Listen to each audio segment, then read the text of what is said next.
థియేటర్లో చూసాను నేను. ఓకే. వచ్చినంతసేపు అసలు కామ్ అని ఎవరో వచ్చాడు కొత్తడు అని చెప్పి చూసి పుష్ప బడి కామ్ అయిపోయి మాట్లాడుతుంటే అమ్మయ్య అన్నట్టు రిలాక్స్లో ఉన్నారు. ఒక్కసారి ఇలాగా వీడు టర్న్ అయిపోగానే అందరూ థియేటర్ వాజ్ వెరీ కామ్. ఆ ఎక్స్పీరియన్స్ బాగా అనిపించింది. అట్ ది సేమ్ టైం ఎండ్లో వాడి చాప్ చేసుకున్నప్పుడు కూడా థియేటర్ వాజ్ రోర్, అసలు మొత్తం సౌండ్ ఇలా ఓ అని వచ్చింది. బోత్ నేను చాలా ఎంజాయ్ చేశాను థియేటర్లో. ఓకే. అండ్ ఇంకో విషయం, ఈ మూవీకి ఎన్ని రోజులు వర్క్ చేశారు? అంటే ఎప్పుడు మీరు ఎంటర్ అయ్యారు? క్లైమాక్స్లో ఎంటర్ అయ్యారు, ఓకే.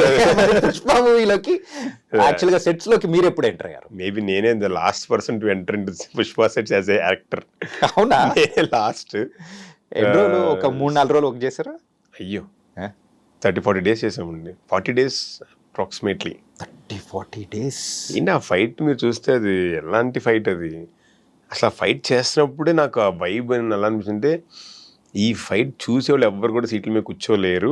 ఇట్ వాస్ అసలు టెరిఫిక్ అనిపించింది. అలా ఒక షాట్ ఉంటుంది, ఇలా కొట్టుకుని ముందుకొచ్చి తన పీక పట్టుంటారు కదా జాకెట్ లాగా, దానికి అనుకున్నా అసలు మేబీ స్టేజ్ మీద ఛాన్సెస్ చెప్దాం అనుకున్నా. అంటే ఒక 10 పులులు ఒక్కసారి వచ్చి మీద పడిపోతే ఎలా ఉంటుందో అసలు అలాంటి ఒక ఎక్స్పీరియన్స్ ఆడియన్స్ ఫీల్ అవుతాడని చెప్పి అదే కనిపించింది అసలు.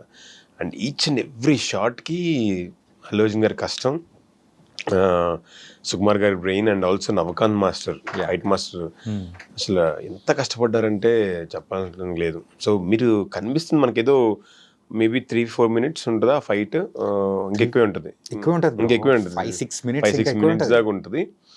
సో దానికి work for 30-40 days. So because